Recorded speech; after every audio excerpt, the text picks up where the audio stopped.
ਬਲਵਿੰਦਰ ਸਿੰਘ ਨੇ 1-2 ਦਿਨ ਪਹਿਲਾਂ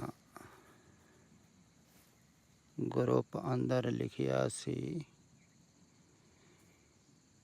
ਕਿ ਇਹ ਜੋ ਉੱਪਰ ਮੈਂ ਸਾਖੀਆਂ ਪਾਈਆਂ ਹਨ, ਇਹ ਆਪ ਜੀ ਦੇ ਉਪਦੇਸ਼ ਨਾਲ ਢੁਕਵੀਆਂ ਸਨ, ਇਸ ਕਰਕੇ ਪਾਈਆਂ ਹਨ।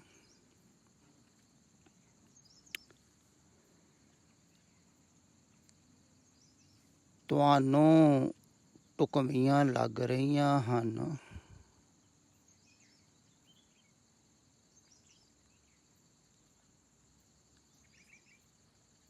ਪਹਿਲਾਂ ਤੁਸੀਂ ਇਹ ਸਮਝੋ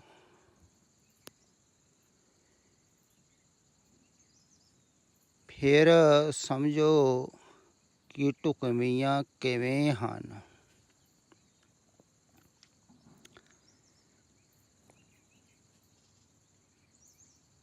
ਜਿਵੇਂ ਸਿੱਖ ਬਾਬੇ ਨਾਨਕ ਦੀ ਬਾਣੀ ਪੜ੍ਹਦੇ ਹਨ, ਜ਼ਿਆਦਾਤਰ ਸੁਣਨ ਵਾਲੇ ਵੀ ਸਿੱਖ ਹੀ ਹਨ,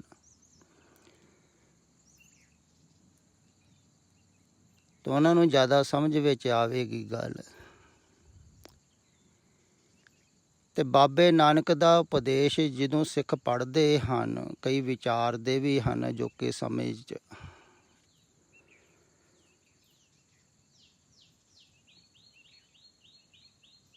ਤੇ ਉਪਦੇਸ਼ ਹਰ ਇੱਕ ਨੂੰ ਅਲੱਗਾ ਚੰਗੇ ਲੱਗਦੇ ਹਨ। ਤੇ ਜਿਹੜੇ ਉਪਦੇਸ਼ ਜਿਹਨੂੰ ਚੰਗੇ ਲੱਗਦੇ ਹਨ, ਉਸ ਉਪਦੇਸ਼ ਨੂੰ ਉਹ ਯਾਦ ਰੱਖਦਾ ਹੈ, ਦੂਸਰਿਆਂ ਨੂੰ ਵੀ ਦੱਸਦਾ ਹੈ।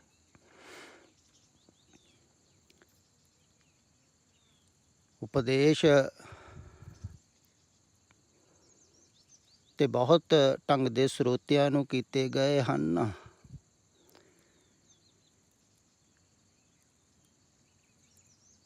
ਤੇ ਬਹੁਤ ਢੰਗ ਦੇ ਨਾਲ ਕੀਤੇ ਗਏ ਹਨ, ਬਹੁਤ ਤਲ 'ਤੇ ਕੀਤੇ ਗਏ ਹਨ। ਤਕਰੀਬਨ ਸਾਰਿਆਂ ਨੂੰ ਸਮਝਾਇਆ ਗਿਆ ਹੈ। ਕਿਹਾ ਵੀ ਹੈ ਨਾ, ਉਪਦੇਸ਼ ਚਾਓ ਵਰਨਾ ਕੋ ਸਾਂਝ। ਉਹਦਾ ਭਾਵ ਹੁੰਦਾ ਵੀ ਜਿਹੜੇ ਵੀ ਤਲ 'ਤੇ ਕੋਈ ਹੈ, ਕਿਸੇ ਵੀ ਵਰਨ ਵਿੱਚ ਹੈ, ਕਿਸੇ ਵੀ ਜਾਤੀ ਵਿੱਚ ਹੈ, ਕਿਸੇ ਵੀ ਸਮਾਜ ਵਿੱਚ ਹੈ, ਇਸ ਕਰਕੇ ਬਹੁ ਭਾਂਤੀ ਉਪਦੇਸ਼ ਹਨ।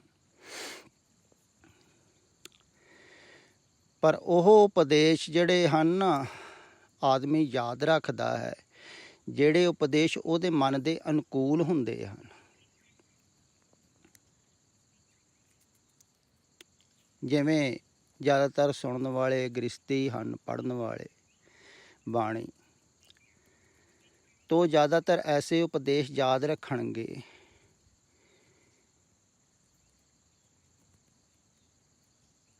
ਜਿਵੇਂ ਕਿਹਾ ਗਿਆ ਹੈ ਨਾ, ਘਰ ਬੈਠੇ ਗੁਰੂ ਧਿਆਹੋ, ਹਿਰਦੇ ਨਾਮ ਵਸਾਇਓ, ਹੈ ਨਾ। ਇਹ ਗ੍ਰਸਤੀ ਨੂੰ ਬੜਾ ਚੰਗਾ ਲੱਗੂਗਾ ਵੀ ਘਰ ਬੈਠੇ ਦੇਖੋ ਕਿਹਾ ਹੈ ਗੁਰੂ ਧਿਆਇਓ। ਹੁਣ ਭਾਵੇਂ ਹਿਰਦੇ ਘਰ ਦੀ ਗੱਲ ਕਰ ਰਹੇ ਹਨ, ਉਹਨਾਂ ਨੂੰ ਤੇ ਬਾਹਰਲੇ ਘਰ ਦੀ ਗੱਲ ਸਮਝ ਵਿੱਚ ਆਉਂਦੀ ਹੈ ਨਾ। ਤੇ ਜਿਹਦੇ ਵਿੱਚ ਲਿਖਿਆ ਗਿਆ ਹੋਵੇਗਾ ਤੇ ਗ੍ਰਸਤ ਮਾਰਗ ਉੱਤਮ ਹੈ, ਸ੍ਰੇਸ਼ਟ ਹੈ, ਵੈਸੇ ਸ਼ਬਦ ਵੈਸੇ ਉਪਦੇਸ਼ ਕਈ ਯਾਦ ਰੱਖ ਲੈਂਦੇ ਹਨ, ਕਈ ਸਹਿਜਤਾ ਦੇ ਉਪਦੇਸ਼ ਯਾਦ ਰੱਖ ਲੈਂਦੇ। ਜਿਵੇਂ ਇੱਕ ਬਜ਼ੁਰਗ ਇੱਥੇ ਆਇਆ ਸੀ, ਉਹਨੇ ਸਹਿਜਤਾ ਦੇ ਉਪਦੇਸ਼ ਯਾਦ ਰੱਖੇ ਹੋਏ ਸੀ, ਜਿਹੜੇ ਉਪਦੇਸ਼ਾਂ ਵਿੱਚ ਕਿਹਾ ਗਿਆ ਨਾ, ਸਹਿਜੇ ਆਵਣ ਸਹਿਜੇ ਜਾਵਣ, ਸਹਿਜ ਦੀ ਗੱਲ ਕੀਤੀ। ਹੁਣ ਬਜ਼ੁਰਗ ਹੈ, ਕੁਛ ਕਰ ਤੇ ਸਕਦਾ ਨਹੀਂ, ਕੋਈ ਸਾਧਨਾ ਤਪੱਸਿਆ ਨਹੀਂ ਹੋ ਸਕਦੀ, ਫਿਰ ਉਹ ਮੋਹ ਵੀ ਨਹੀਂ ਤਿਆਗ ਸਕਦਾ। ਬਜ਼ੁਰਗ ਨੂੰ ਮੋਹ ਵੀ ਤਿਆਗਣਾ ਔਖਾ ਹੁੰਦਾ, ਤਾਂ ਉਹਨੂੰ ਸਹਿਜ ਦੀਆਂ ਗੱਲਾਂ ਚੰਗੀਆਂ ਲੱਗਣਗੀਆਂ ਨਾ, ਵੀ ਜਿੱਥੇ ਕੁਛ ਵੀ ਨਹੀਂ ਕਰਨਾ ਪਵੇ।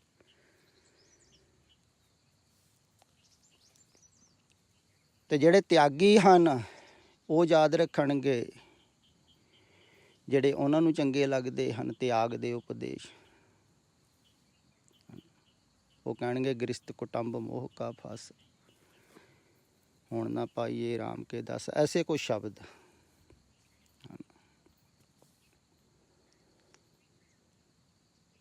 ਤਾਂ ਉਹਨਾਂ ਨੂੰ ਪ੍ਰਿਯ ਲੱਗਣਗੇ, ਚੰਗੇ ਲੱਗਣਗੇ।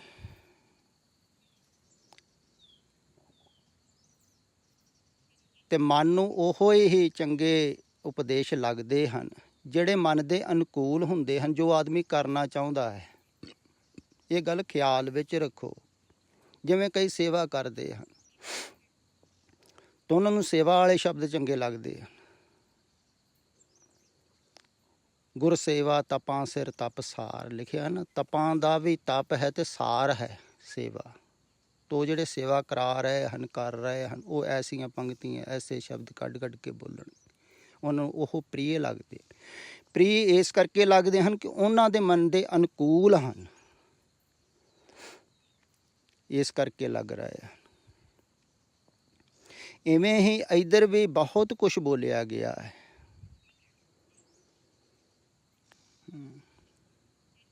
ਸ਼ਰਾਵਕ ਤੇ ਵੀ ਬੋਲਿਆ ਗਿਆ ਹੈ, ਸਾਧਕ ਤੇ ਵੀ ਬੋਲਿਆ ਗਿਆ ਹੈ, ਸਿੱਧ ਤੇ ਵੀ ਬੋਲਿਆ ਗਿਆ ਹੈ,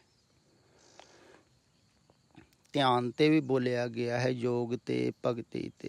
ਕਿਉਂਕਿ ਹਰ ਪੱਖ ਦੇ ਹੀ ਸਾਧਕ ਹੁੰਦੇ ਹਨ, ਲੋਕ ਹੁੰਦੇ ਹਨ, ਤੇ ਹਰ ਢੰਗ ਦੇ ਨਾਲ ਹੀ ਸਮਝਾਉਣਾ ਹੁੰਦਾ ਹੈ। ਪਰ ਹਰ ਇੱਕ ਨੂੰ ਅਲੱਗਾ ਅਲੱਗਾ ਗੱਲ ਜਿਹੜੀ ਹੈ ਉਹ ਪ੍ਰਿਯ ਲੱਗਦੀ ਹੈ, ਉਪਦੇਸ਼ ਪ੍ਰਿਯ ਲੱਗਦੇ ਹਨ ਮਨ ਨੂੰ, ਤੇ ਮਨ ਉਹਨਾਂ ਨੂੰ ਯਾਦ ਰੱਖਦਾ ਹੈ, ਚੇਤੇ ਕਰਦਾ ਹੈ। ਉਹਨੂੰ ਬੜੀਆਂ ਚੰਗੀਆਂ ਲੱਗਦੀਆਂ ਉਹ ਗੱਲਾਂ, ਉਹ ਸਾਖੀਆਂ, ਵੈਸੇ ਉਪਦੇਸ਼, ਕਿਉਂਕਿ ਉਹਦੇ ਮਨ ਦੇ ਅਨੁਕੂਲ ਹਨ। ਫਿਰ ਦੂਸਰੀ ਗੱਲ ਇਹ ਵੀ ਸਮਝ ਲੈਣੀ ਜ਼ਰੂਰੀ ਹੈ ਵੀ ਜਿਹੜੇ ਉਪਦੇਸ਼ ਮਨ ਦੇ ਅਨੁਕੂਲ ਹੁੰਦੇ ਹਨ ਨਾ, ਉਹਨਾਂ ਦੁਆਰਾ ਮਨ ਮਿਟਦਾ ਨਹੀਂ ਹੈ।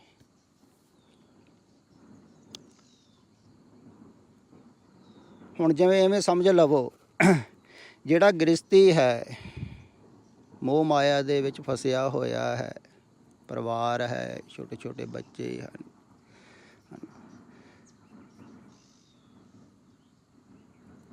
ਤੇ ਉਹ ਪਰਿਵਾਰ ਤੋਂ ਦੂਰ ਜਾਣਾ ਵੀ ਨਹੀਂ ਚਾਹੁੰਦਾ, ਔਖਾ ਵੀ ਹੈ।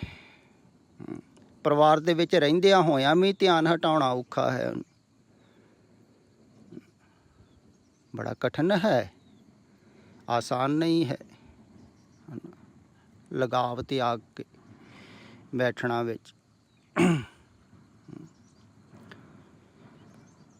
ਤੁਹਾਨੂੰ ਬਹੁਤ ਔਖਾ ਹੈ।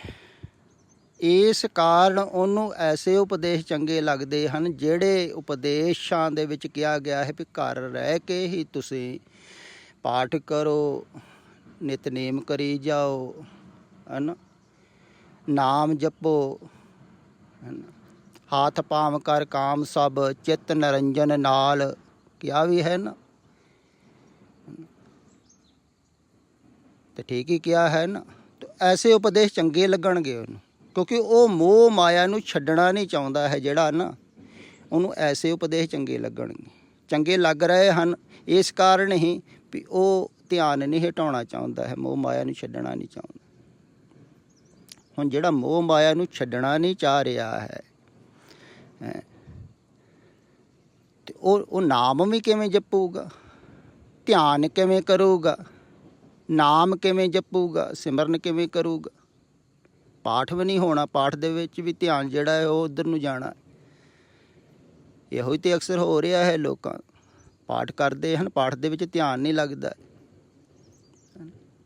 ਕੋਈ ਧਿਆਨ ਤਾਂ ਉੱਧਰ ਹੀ ਜਾਵੇਗਾ ਨਾ ਜਿੱਧਰ ਦੀ ਵਿਚਾਰਧਾਰਾ ਚੱਲ ਰਹੀ ਹੈ, ਐਟੇ ਪੈਰ ਸੋਚ ਚੱਲ ਰਹੀ ਹੈ। ਤੇ ਜਿਹੜਾ ਧਿਆਨ ਹਟਾਉਣਾ ਨਹੀਂ ਚਾਹੁੰਦਾ ਹੈ ਸੰਸਾਰ ਵੱਲੋਂ, ਤਾਂ ਉਹਨੂੰ ਵੈਸੇ ਉਪਦੇਸ਼ ਚੰਗੇ ਲੱਗਦੇ ਹਨ, ਕਿਉਂਕਿ ਮਨ ਬਚਣਾ ਚਾਹੁੰਦਾ ਹੈ, ਮਨ ਮਰਨਾ ਨਹੀਂ ਚਾਹ ਰਿਹਾ ਹੈ। ਜਿਹੜਾ ਫਿਰ ਦੂਸਰੀ ਗੱਲ ਇੱਕ ਹੋਰ ਵੀ ਖਿਆਲ ਵਿੱਚ ਰੱਖੋ ਵੀ ਜਿਹਦੇ ਅੰਦਰ ਵੈਰਾਗ ਪੈਦਾ ਹੋ ਗਿਆ ਸੰਸਾਰ ਵੱਲੋਂ, ਉਪਰਾਮਤਾ ਹੈ, ਹੁਣ ਉਹ ਚਾਹੁੰਦਾ ਹੈ ਵੀ ਕਿਹੜੀ ਘੜੀ ਆਵੇ ਮੈਂ ਨੱਠ ਜਾਵਾਂ ਇੱਥੋਂ, ਮੇਰਾ ਚਿੱਤ ਨਹੀਂ ਲੱਗਦਾ, ਦਿਲ ਨਹੀਂ ਲੱਗਦਾ, ਕੁਛ ਵੀ ਚੰਗਾ ਨਹੀਂ ਲੱਗਦਾ, ਨਿਰਾਸ਼ ਹੈ ਸੰਸਾਰ ਵੱਲੋਂ, ਉਦਾਸ ਹੋ ਗਿਆ।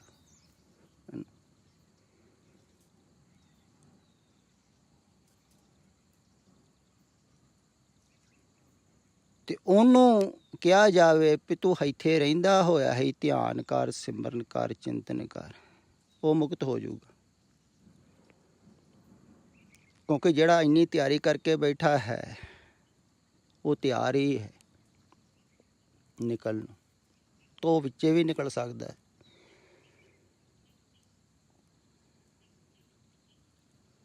ਵੀ ਜਿਹੜਾ ਪੂਰਾ ਹੀ ਨਿਰਾਸ਼ ਹੈ ਸੰਸਾਰ ਵੱਲੋਂ, ਉਦਾਸ ਹੋ ਗਿਆ, ਜਿਹਨੇ ਜਾਣ ਲਿਆ ਵਿਅਰਥ ਹੈ, ਕੂੜ ਹੈ ਨਾ, ਬਿਲਕੁਲ ਕਚਰਾ ਹੈ, ਕੁਛ ਵੀ ਨਹੀਂ ਹੈ ਇਹਦੇ ਵਿੱਚ, ਤੋ ਤੇ ਤਿਆਗ ਕੇ ਬੈਠ ਹੀ ਗਿਆ ਨਾ, ਵਿੱਚੇ ਹੀ ਬੈਠ ਗਿਆ ਉਹ। ਤੇ ਉਹਦੇ ਵਾਸਤੇ ਐਸੇ ਉਪਦੇਸ਼ ਚੰਗੇ ਹਨ।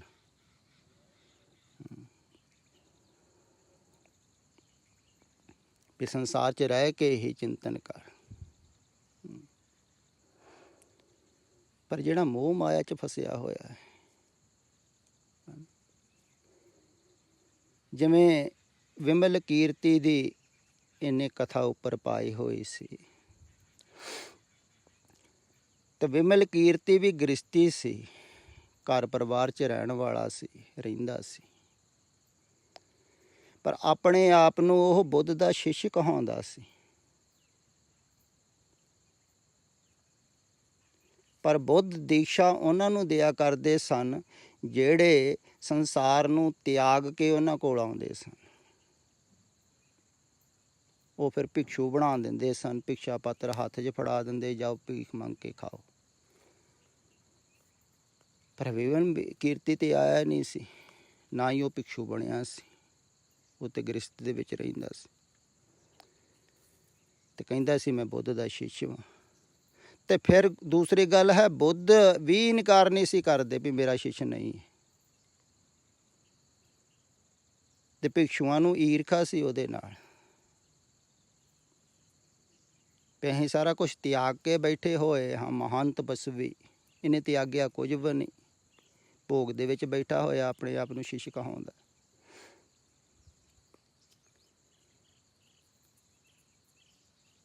ਫਿਰ ਜਦੋਂ ਭਿਕਸ਼ੂ ਮਿਲਦੇ ਸਨ ਉਹਨੂੰ, ਤਾਂ ਭਿਕਸ਼ੂਆਂ ਦੇ ਨਾਲ ਇਹੋ ਜਿਹੀਆਂ ਗੱਲਾਂ ਕਰਦਾ ਸੀ ਜਿਨ੍ਹਾਂ ਗੱਲਾਂ ਕਰਕੇ ਭਿਕਸ਼ੂ ਨਾਰਾਜ਼ ਹੁੰਦੇ ਸਨ।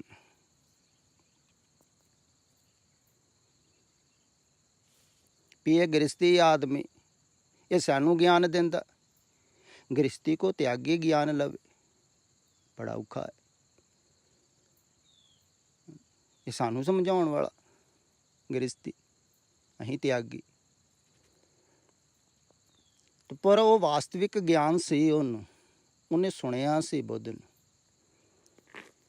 ਉਹ ਸਰੋਤਾਪਤੀ ਨੂੰ ਉਪਲਬਧ ਹੋਇਆ ਸੀ।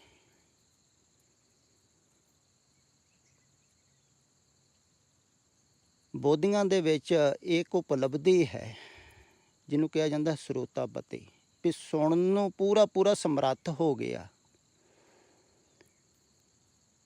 ਤੋ ਪੂਰਾ ਬੁੱਧ ਨੂੰ ਸੁਣਨ ਨੂੰ ਸਮਰੱਥ ਹੋ ਗਿਆ ਸੀ ਤੇ ਸਰੋਤਾਪਤੀ ਨੂੰ ਉਪਲਬਧ ਹੋਇਆ ਸੀ, ਗਿਆਨਵਾਨ ਸੀ। ਪਰ ਭਿਕਸ਼ੂ ਜਿਹੜੇ ਸਨ ਉਹਨਾਂ ਨੂੰ ਈਰਖਾ ਰਹੀ ਹੋਵੇਗੀ ਵੀ ਅਸੀਂ ਤਿਆਗੀ, ਇਹ ਗ੍ਰਸਤੀ। ਫਿਰ ਜਦੋਂ ਬੁੱਧ ਨੇ ਭੇਜਿਆ ਭਿਕਸ਼ੂ ਕਿਸੇ ਨੂੰ ਵੀ ਜਾਓ ਵਿਮਲ ਕੀਰਤੀ ਦਾ ਪਤਾ ਲੈ ਕੇ ਆਓ ਵੀ ਉਹ ਬਿਮਾਰ ਹੈ,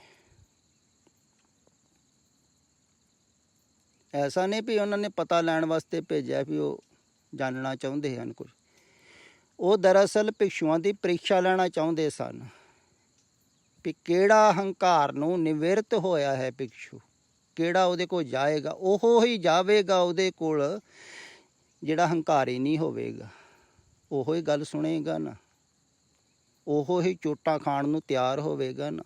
ਸਤਿਪੁਰਖ ਦੀਆਂ ਚੋਟਾਂ ਖਾਣੀਆਂ ਬੜੀਆਂ ਔਖੀਆਂ, ਸਾਧਕ ਵੀ ਵੇਖੋ ਖਾ ਨਹੀਂ ਸਕਦੇ। ਫਿਰ ਗੁਰੂ ਝੂਟ ਮਾਰੇ ਤੇ ਸਹਾਰ ਨੇ ਸਿਖਾ ਲਈ ਆ, ਗੁਰੂ ਦਾ ਸ਼ਿਸ਼ ਮਾਰੇ ਤੇ ਹੋਰ ਵੀ ਔਖੀ ਆ ਨਾ। ਤੋ ਦੇਖਣਾ ਚਾਹੁੰਦੇ ਸਨ ਤਾਂ ਉਹਨਾਂ ਨੇ ਭਿਕਸ਼ੂਆਂ ਨੂੰ ਕਿਹਾ, ਤੇ ਕਈ ਭਿਕਸ਼ੂਆਂ ਨੇ ਤੇ ਇਨਕਾਰ ਕਰ ਦਿੱਤਾ, ਕੋਈ ਨਾ ਕੋਈ ਬਹਾਨਾ ਲਾਇਆ। ਪਰ ਇੱਕ ਭਿਕਸ਼ੂ ਤਿਆਰ ਹੋ ਗਿਆ ਜਾਣ ਵਾਸਤੇ ਵੀ ਠੀਕ ਹੈ, ਤੁਸੀਂ ਕਹਿੰਦੇ ਹੋ ਵੀ ਮੈਂ ਜਾ ਕੇ ਪਤਾ ਲੈ ਕੇ ਆਉਣਾ। ਉਹ ਜਦੋਂ ਗਿਆ, ਜਾ ਕੇ ਪੁੱਛਿਆ ਜਿਵੇਂ ਅਕਸਰ ਸਾਰੇ ਪੁੱਛਦੇ ਹਨ ਵੀ ਬੁੱਧ ਨੇ ਭੇਜਿਆ ਆਪ ਜੀ ਕੋਲ, ਤਥਾਤਾ ਕਹਿੰਦੇ ਹੁੰਦੇ ਸਨ ਵੀ ਉਹਨਾਂ ਨੇ ਭੇਜਿਆ ਤੁਹਾਡੇ ਕੋਲ ਵੀ ਤੁਹਾਡਾ ਸਵਾਸਥ ਕੈਸੇ ਹੈ, ਤੁਸੀਂ ਸਵਸਥ ਹੋ। ਉਹ ਇੱਕਦਮ ਬੜੇ ਗੁੱਸੇ 'ਚ ਉਹਦੇ ਵੱਲ ਦੇਖਿਆ ਜਿਹਨੇ ਪੁੱਛਿਆ ਸੀ ਭਿਕਸ਼ੂ ਨੇ ਵੀ ਤੂੰ ਅੰਨਾ, ਤੈਨੂੰ ਦਿਖਦਾ ਨਹੀਂ, ਮੈਂ ਸਵਸਥ ਹੀ ਹਾਂ। ਮੈਂ ਜਦੋਂ ਬੁੱਧ ਨੂੰ ਸੁਣਿਆ ਨਾ, ਜਦੋਂ ਦਾ ਉਦੋਂ ਦਾ ਮੈਂ ਸਵਸਥ ਹੀ ਹਾਂ। ਮੈਂ ਸਵੈ ਦੇ ਵਿੱਚ ਸਥਿਤ ਹੀ ਹਾਂ ਉਦੋਂ ਦਾ, ਜਦੋਂ ਦਾ ਬੁੱਧ ਨੂੰ ਸੁਣਿਆ ਹੋਇਆ। ਤੂੰ ਗੱਲ ਕੀ ਕਰ ਰਿਹਾ, ਕਿਹੜੀਆਂ ਗੱਲਾਂ 'ਚ ਪਿਆ ਹੋਇਆ? ਮੈਂ ਸਰੀਰ ਥੋੜ੍ਹੀ ਹਾਂ ਕੋਈ। ਸਰੀਰ ਹੋਵੇਗਾ ਅਸਵਸਥ, ਸਰੀਰ ਹੋਵੇਗਾ ਬਿਮਾਰ, ਉਹ ਸਰੀਰ ਨੂੰ ਪੁੱਛ, ਮੈਨੂੰ ਕਿਉਂ ਪੁੱਛੀ ਜਾਂਦਾ? ਉਹ ਤੇ ਚੱਕਰਾਂ 'ਚ ਪੈ ਗਿਆ ਭਿਕਸ਼ੂ, ਉਹਨੂੰ ਗੱਲ ਨਾ ਆਵੇ ਵੀ ਹੁਣ ਕਹਾਂ ਕੀ ਮੈਂ। ਉਹਨੇ ਬੜੇ ਗੁੱਸੇ 'ਚ ਗੱਲਾਂ ਕਹੀਆਂ ਵੀ ਤੁਹਾਨੂੰ ਭਿਕਸ਼ੂਆਂ ਨੂੰ ਅਕਲ ਹੀ ਨਹੀਂ, ਦੇਖਣਾ ਹੀ ਨਹੀਂ ਆਉਂਦਾ, ਇਹਦੀ ਦ੍ਰਿਸ਼ਟੀ ਨਹੀਂ ਮਿਲੀ। ਤੋ ਵਾਕਿਆ ਦੇ ਵਿੱਚ ਹੀ ਵਿਮਲ ਕੀਰਤੀ ਸਥਿਤ ਸੀ। ਦੇਖੋ, ਉਹਨੇ ਬੁੱਧ ਨੂੰ ਸੁਣ ਲਿਆ ਸੀ। ਸੁਣਨਾ ਬਹੁਤ ਕਠਿਨ ਹੈ, ਇਹ ਗੱਲ ਖਿਆਲ ਵਿੱਚ ਰੱਖਿਓ। ਦਰਅਸਲ ਜ਼ਿਆਦਾਤਰ ਇਉਂ ਹੀ ਸੋਚਦੇ ਹਨ ਸੁਣਨ ਵਾਲੇ ਵੀ ਸੁਣਨਾ ਬਹੁਤ ਸੁਖਾਲਾ ਹੈ। ਸਰੋਤਾਪਤੀ ਨੂੰ ਜਿਵੇਂ ਉਪਲਬਧ ਹੋਇਆ ਵਿਮਲ ਕੀਰਤੀ ਵੀ ਇਹ ਬਹੁਤ ਸੁਖਾਲਾ ਹੈ, ਨਹੀਂ, ਉਸ ਸਥਿਤੀ 'ਤੇ ਪਹੁੰਚਣਾ ਬਹੁਤ ਕਠਿਨ ਹੈ ਜਦੋਂ ਪੂਰਾ ਪੂਰਾ ਸੁਣਨ ਨੂੰ ਸਮਰੱਥ ਹੁੰਦਾ ਹੈ ਕੋਈ। ਉਹ ਪੂਰਾ ਸਮਰੱਥ ਹੋਇਆ ਸੀ ਸੁਣਨ ਵਾਸਤੇ, ਉਹਦੀ ਬੜੀ ਪੁਰਾਣੀ ਤਪੱਸਿਆ ਰਹੀ ਹੋਵੇਗੀ ਜਨਮਾਂ ਜਨਮਾਂਤਰਾਂ ਦੀ। ਸਤਿਪੁਰਖਾਂ ਨੂੰ ਪੂਰਾ ਸੁਣ ਪਾਉਣਾ ਬੜਾ ਕਠਿਨ ਹੈ। ਸੁਣਨ ਦਾ ਅਰਥ ਸਮਝ ਲਓ। ਸੁਣਨ ਦਾ ਅਰਥ ਹੁੰਦਾ ਹੈ ਵੀ ਜੋ ਸੁਣਿਆ ਹੋਇਆ ਹੈ ਉਸੇ ਵੇਲੇ ਜੀਵਨ ਦੇ ਵਿੱਚ ਘਟ ਜਾਵੇ, ਉਹਨੂੰ ਕਹਿੰਦੇ ਹੁੰਦੇ ਨੇ ਸੁਣਿਆ। ਜਿਵੇਂ ਕਿ ਸੁਣਿਆ, ਮੰਨਿਆ, ਮਨ ਕੀਤਾ ਭਾਉ ਅੰਤਰਗਤ ਤੀਰਥ ਮਲ ਨਾਵ। ਇਹਦੇ ਵਿੱਚ ਕੋਈ ਦੇਰੀ ਨਾ ਹੋਵੇ ਸੁਣਨ ਤੇ ਮੰਨਣ ਦੇ ਵਿੱਚ, ਤੇ ਦੇਰੀ ਨਹੀਂ ਹੁੰਦੀ ਹੈ ਫਿਰ ਅੰਦਰ ਇਸ਼ਨਾਨ ਹੋਣ ਦੇ ਵਿੱਚ। ਇਹ ਨਾਲੋਂ ਨਾਲ ਹੀ ਕੰਮ ਹੋ ਜਾਂਦਾ ਹੈ, ਨਾਲੋਂ ਨਾਲ ਹੀ ਜਿਹੜਾ ਸਰੋਤਾਪਤੀ ਨੂੰ ਉਪਲਬਧ ਹੋ ਗਿਆ, ਜਿਹੜਾ ਸੁਣਨ ਨੂੰ ਸਮਰੱਥ ਹੋ ਗਿਆ ਸਤਿਪੁਰਖਾਂ ਨੂੰ।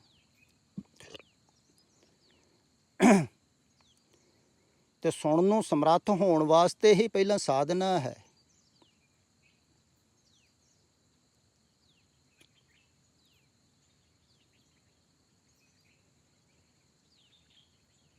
ਸਰੋਤੇ ਬਣਨ ਵਾਸਤੇ ਹੀ ਪਹਿਲਾਂ ਸਾਧਨਾ ਹੈ ਵੀ ਤੁਸੀਂ ਸੁਣਨ ਨੂੰ ਸਮਰੱਥ ਹੋ ਜਾਓ।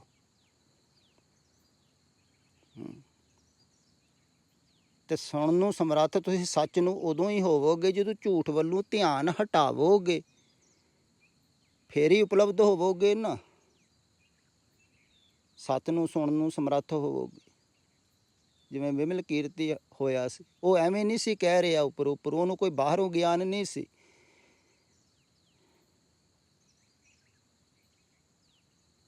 ਉਹ ਭਗਤ ਕਬੀਰ ਜੀ ਵਾਂਗੂ ਸਭ ਕੁਝ ਛੱਡ ਕੇ ਬੈਠਾ ਹੋਇਆ ਸੀ, ਜਾਣਦਾ ਸੀ ਹਮਰਾ ਕੋ ਨਾ ਹੀ ਹਮ ਕਿਸੂ ਹੁਕੇ ਨਾ ਹੀ, ਵੀ ਕੋਈ ਵੀ ਨਹੀਂ ਹੈ ਇੱਥੇ, ਇਕੱਲਾ ਹੀ ਬੈਠਾ ਹੋਇਆ ਇਕਾਂਤ 'ਚ, ਇਕਾਕੀ 'ਚ ਬੈਠੇ ਹੋਏ ਉਹ ਕਹਿ ਰਹੇ ਆ। ਉਹ ਸਿਰ ਬਾਹਰੋਂ ਤੋਂ ਗਿਆਨ ਥੋੜ੍ਹੀ ਬਖਾਨ ਕਰ ਰਹੇ ਵੀ ਸਾਨੂੰ ਗਿਆਨ ਹੋ ਗਿਆ।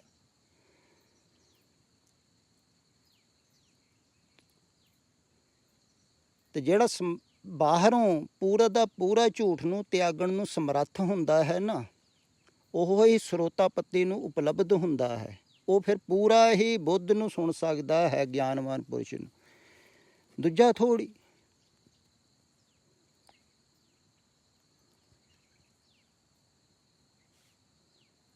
ਜਿਵੇਂ ਜਨਕ ਨੇ ਸੁਣਿਆ ਹੈ,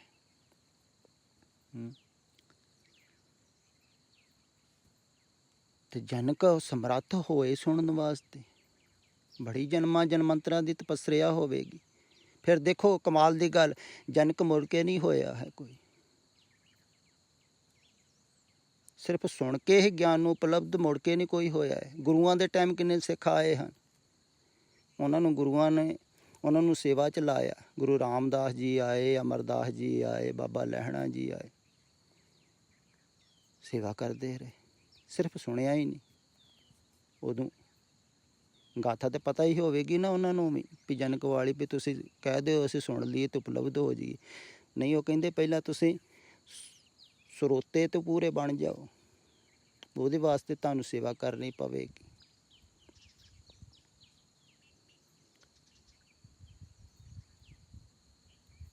ਸੁਣਨ ਵਾਸਤੇ ਪਹਿਲਾਂ ਤੁਹਾਨੂੰ ਤਿਆਰ ਹੋਣਾ ਪਵੇਗਾ, ਅਤੇ ਜਨਕ ਦੀ ਤਿਆਰੀ ਹੋਈ ਹੋਵੇਗੀ ਪਹਿਲਾਂ, ਤੇ ਬੜੀ ਲੰਬੀ ਤਿਆਰੀ ਹੋਵੇਗੀ,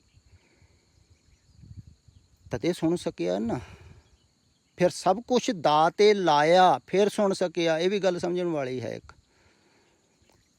ਜਨਕ ਨੇ ਆਪਣਾ ਸਾਰਾ ਰਾਜ ਭਾਗ ਦਾਅ 'ਤੇ ਲਾਤਾ ਹੈ, ਸਭ ਕੁਛ ਦਾਅ 'ਤੇ ਲਾਤਾ, ਫਿਰ ਉਹ ਸੁਣਨ ਨੂੰ ਸਮਰੱਥ ਹੋਇਆ। ਅਹਿਮੀ ਥੋੜ੍ਹੀ।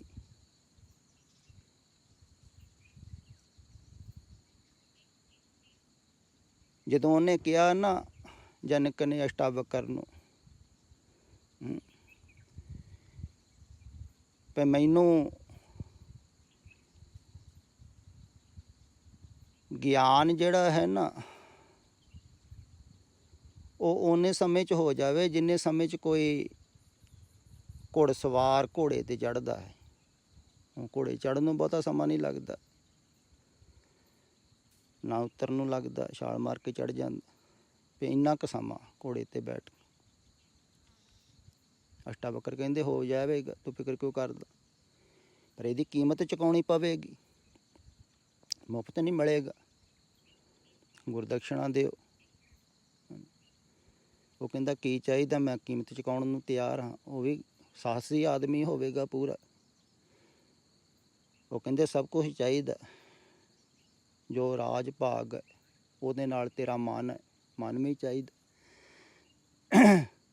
ਸਭ ਕੁਛ ਦੇਣ ਨੂੰ ਤਿਆਰ ਹੈ। ਤੇ ਦੇਖੋ ਉਹ ਕਿੰਨਾ ਸਾਹਸੀ ਸੀ, ਉਹ ਸੁਣਨ ਨੂੰ ਤਿਆਰ ਸੀ, ਇਸ ਕਰਕੇ ਸਾਹਸ ਸੀ ਨਾ, ਕਿ ਮੈਂ ਸਭ ਕੁਛ ਦਾਅ 'ਤੇ ਲਾ ਦੇਣਾ ਹੈ ਸੁਣਨ ਵਾਸਤੇ ਸੱਚ ਨੂੰ। ਦੇਖੋ ਸੱਚ ਨੂੰ ਸੁਣਨ ਵਾਸਤੇ ਸਭ ਕੁਛ ਦਾਅ 'ਤੇ ਲਾ ਦਿੱਤਾ। ਜਿਵੇਂ ਉਹਨੇ ਸੁਣਿਆ, ਤਨ ਮਨ ਧਨ ਸਭ ਸੌਂਪ ਗੁਰ ਕੋ ਹੁਕਮ ਮੰਨੀ, ਸਭ ਕੁਛ। ਜਿਵੇਂ ਸ਼ਬਦ ਹੈ ਨਾ, ਜੋ ਪ੍ਰਭ ਕੀ ਬਾਤ ਸੁਣਾਵੇ, ਜੋ ਹਰ ਪ੍ਰਭ ਕੀ ਜੋ ਬਾਤ ਸੁਣਾਵੇ, ਕਹੋ ਨਾਨਕ ਕਿਆ ਕੀਜੈ, ਸੀਸ ਵੱਡੇ ਕਰ ਆਸਣ ਦੀਜੈ, ਬਿਨ ਸਿਰ ਸੇਵ ਕਰੀ। ਦੇਖੋ ਸਿਰ ਵੱਢ ਕੇ ਕਹਿੰਦੇ ਥੱਲੇ ਰੱਖ ਕੇ ਨਾ, ਬਿਨਾਂ ਸਿਰ ਤੋਂ ਸੇਵਾ ਕਰੇ ਜਿਹੜਾ ਕੋਈ ਮੇਰੇ ਪਿਆਰੇ ਦੀ ਗੱਲ ਸੁਣਾਵੇ। ਇਹ ਕੀਮਤ ਹੈ, ਸਿਰ ਕੀਮਤ ਹੈ ਉਹਦੀ ਗੱਲ ਸੁਣਨ ਦੀ। ਪੰਜਾਂ ਪਿਆਰਿਆਂ ਨੇ ਸੁਣੀ ਹੋਵੇਗੀ ਸਿਰ ਦੇ ਕੇ, ਉਹ ਸਰੋਤੇ ਬਣੇ, ਸੁਣਨ ਨੂੰ ਤਿਆਰ ਹੋਏ ਗੁਰੂ ਨੂੰ। ਇੱਦਾਂ ਹੀ ਰਾਜਾ ਜਨਕ ਤਿਆਰ ਹੋਇਆ ਸੁਣਨ ਨੂੰ, ਸਭ ਕੁਛ ਦਾਅ 'ਤੇ ਲਾ ਕੇ। ਜਦੋਂ ਕੋਈ ਸੁਣਦਾ ਹੈ ਨਾ, ਉਹ ਫਿਰ ਚੁੱਕਦਾ ਨਹੀਂ, ਉਹਦਾ ਧਿਆਨ ਇੱਧਰ ਉੱਧਰ ਨਹੀਂ ਹੁੰਦਾ ਹੈ, ਭਟਕਦਾ ਨਹੀਂ, ਉਹ ਫਿਰ ਪੂਰਾ ਦਾ ਪੂਰਾ ਸੁਣਦਾ ਹੈ, ਅਤੇ ਸਿੱਧਾ ਹੀ ਉਹਦੇ ਅੰਦਰ ਜਾਂਦਾ ਹੈ। ਉਹਨੇ ਪੂਰਾ ਦਾ ਪੂਰਾ ਹੀ ਸੁਣ ਕੇ ਹਜ਼ਮ ਕਰ ਲਿਆ। ਜੇ ਕੋ ਖਾਵੇ ਜੇ ਕੋ ਪੁੰਚੈ ਤਿਸਕਾ ਹੋਏ ਉਧਾਰ। ਉਹਨੇ ਖਾ ਲਿਆ ਅਤੇ ਹਜ਼ਮ ਕਰ ਲਿਆ, ਤਾਂ ਉਹਦਾ ਉਧਾਰ ਹੋ ਗਿਆ। ਹੁਣ ਲੋਕ ਕਿੰਨਾ ਸੁਣ ਰਹੇ ਹਨ, ਪਾਠ ਰੋਜ਼ ਹੀ ਚੱਲ ਰਹੇ ਹਨ। ਉਪਦੇਸ਼ ਗਲਤ ਥੋੜ੍ਹੀ ਹੈ, ਉਪਦੇਸ਼ ਤਾਂ ਵੈਸਾ ਹੀ ਹੈ ਜੈਸਾ ਅਸ਼ਟਾਵਕਰ ਨੇ ਦਿੱਤਾ ਸੀ ਜਨਕ ਨੂੰ, ਲੇਕਿਨ ਸਰੋਤੇ ਵੈਸੇ ਨਹੀਂ। ਵੈਸੇ ਥੋੜ੍ਹੀ ਕੁਛ ਸੁਣ ਰਿਹਾ ਹੈ, ਸਭ ਕੁਛ ਦਾਅ 'ਤੇ ਲਾ ਕੇ। ਤੇ ਉਹਦੀ ਗੱਲ ਹੈ ਵੀ ਬਹੁਤ ਕੀਮਤੀ, ਸਭ ਕੁਛ ਦਾਅ 'ਤੇ ਲਾ ਕੇ ਵੀ ਅਗਲਾ ਅਗਰ ਸੁਣਾਉਣਾ ਕਹਿ ਦੇਵੇ ਵੀ ਮੈਂ ਸੁਣਾਉਣਾ ਹਾਂ, ਤਾਂ ਵੀ ਸਮਝ ਲਓ ਸਸਤੀ ਹੈ। ਤੇ ਉਹਦੀ ਗੱਲ ਸੁਣਨ ਵਾਸਤੇ ਸਮਰੱਥ ਹੋਣਾ।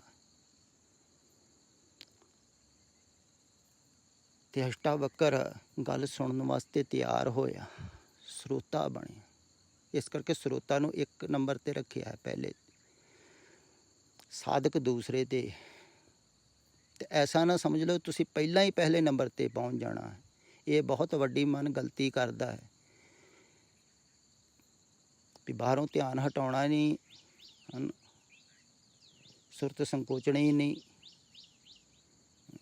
ਅਸੀਂ ਸਰੋਤਾਪੱਤੀ ਨੂੰ ਉਪਲਬਧ ਹੋ ਜਾਂਗੇ। ਨਹੀਂ, ਸੁਰਤ ਨੂੰ ਬਾਹਰੋਂ ਹਟਾਓ, ਸੰਕੋਚੋ। ਜਦੋਂ ਤੁਹਾਡਾ ਧਿਆਨ ਬਿਲਕੁਲ ਹਟ ਗਿਆ ਝੂਠ ਵੱਲੋਂ, ਫਿਰ ਤੁਸੀਂ ਸਮਰੱਥ ਹੋ ਜਾਣਾ ਸੱਚ ਨੂੰ ਸੁਣਨ ਵਾਸਤੇ। ਸੱਚ ਸੁਣਾਏ ਸੀ, ਸੱਚ ਕੀ ਬੇਲਾ। ਪਰ ਸੱਚ ਦੀ ਬੇਲਾ ਦੇ ਵਿੱਚ ਬੈਠ ਕੇ ਹੀ ਸੱਚ ਸੁਣੋਗੇ ਨਾ। ਹੁਣ ਝੂਠ ਦੀ ਬੇਲਾ ਦੇ ਵਿੱਚ ਬੈਠੇ ਤੁਸੀਂ ਝੂਠ ਸੁਣੋਗੇ। ਤੇ ਸੁਣਨ ਵਾਸਤੇ ਸਮਰੱਥ ਹੋਣਾ, ਤਿਆਰ ਹੋਣਾ। ਸਰਵਣ ਭਗਤੀ ਦੀ ਮੈਂ ਗੱਲ ਬਹੁਤ ਕੀਤੀ ਹੈ। ਤੇ ਮੈਂ ਇੱਥੋਂ ਤੱਕ ਵੀ ਕਿਹਾ ਹੈ ਬਹੁਤ ਵਾਰਾਂ ਵੀ ਅਗਰ ਕੋਈ ਪੂਰਾ ਸੁਣਨ ਨੂੰ ਤਿਆਰ ਹੋ ਜਾਵੇ ਨਾ, ਤਾਂ ਉਹਨੂੰ ਕਰਨ ਦੀ ਕੁਛ ਲੋੜ ਨਹੀਂ ਪਵੇਗੀ। ਪਰ ਸੁਣਨ ਨੂੰ ਤਿਆਰ ਹੋਣਾ ਪੂਰਾ ਬਹੁਤ ਕਠਿਨ ਹੈ। ਜਿਸ ਤਰ੍ਹਾਂ ਕਿਹਾ ਗਿਆ ਹੈ ਵੈਸਾ ਹੀ ਸੁਣ ਲੈਣਾ ਤੇ ਵੈਸਾ ਹੀ ਜੀਵਨ 'ਚ ਢਲ ਜਾਣਾ। ਉਸੇ ਵੇਲੇ ਹੀ ਰੰਚਕ ਮਾਤਰ ਵੀ ਫਰਕ ਨਾ ਹੋਣਾ। ਜਿਵੇਂ ਜਨਕ ਦੇ ਅੰਦਰ ਢਲਦਾ ਜਾਂਦਾ ਸੀ ਨਾਲੋਂ ਨਾਲ, ਜੋ ਸੁਣਦਾ ਸੀ ਉੱਦਾਂ ਦਾ ਹੀ ਹੁੰਦਾ ਜਾਂਦਾ ਸੀ, ਵੈਸਾ ਹੀ ਰੰਗ ਚੜ੍ਹਦਾ ਜਾਂਦਾ ਸੀ। ਛਣ ਮਾਤਰ ਵੀ ਫਰਕ ਨਹੀਂ ਸੀ ਪੈਂਦਾ, ਅੰਤਰ ਨਹੀਂ ਸੀ ਵੀ ਤੁਸੀਂ ਕਾਇਆ ਚਲੋ ਕੋਈ ਗੱਲ ਨਹੀਂ, ਕਰਾਂਗੇ ਸਾਧਨਾ, ਧਿਆਨ ਕਰਾਂਗੇ, ਨਾਮ ਜਪਾਂਗੇ, ਫਿਰ ਨਹੀਂ। ਉਹ ਬਿਲਕੁਲ ਤਿਆਰ ਸੀ।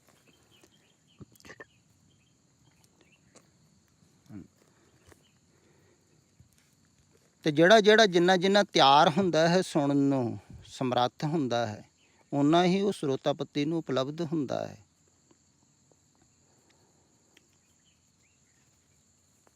ਜਿਵੇਂ ਇੱਥੇ ਸ਼ਾਂਤ ਵੇਲੇ ਰਹਿਣ ਵਾਲੇ ਹਨ ਗੁਰਮੁਖ ਪਿਆਰੇ ਮਾਈ ਭਾਈ, ਕੁਛ ਹੋਰ ਵੀ ਹਨ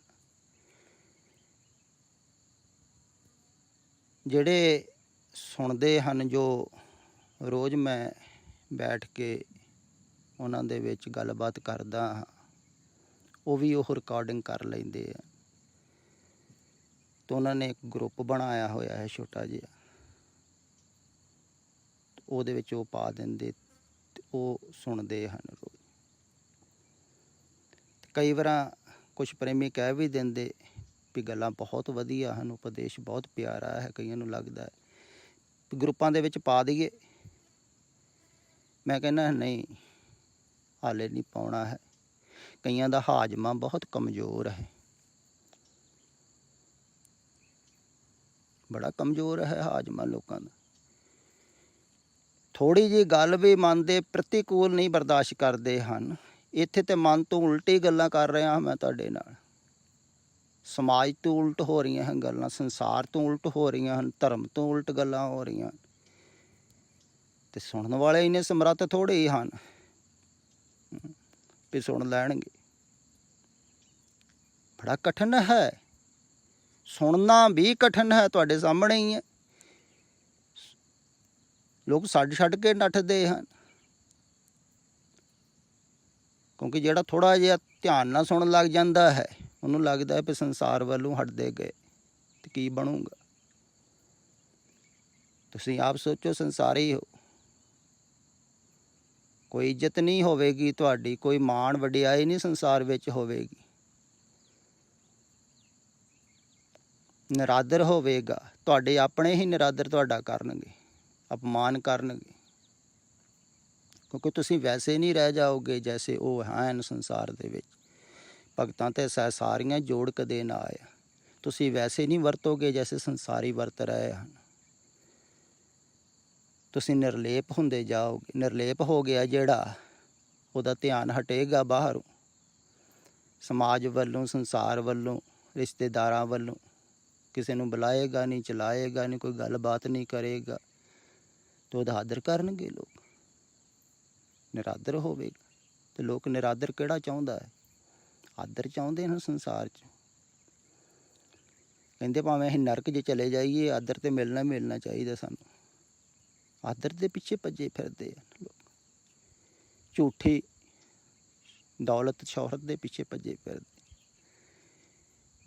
ਝੂਠੀ ਹੈ ਜਗ ਰਚਨਾ, ਸਭ ਝੂਠ ਹੈ। ਅਤੇ ਝੂਠ ਦੇ ਵਿੱਚ ਝੂਠੀ ਹੀ ਹੈ ਸ਼ੋਹਰਤ ਵੀ, ਦੌਲਤ ਵੀ।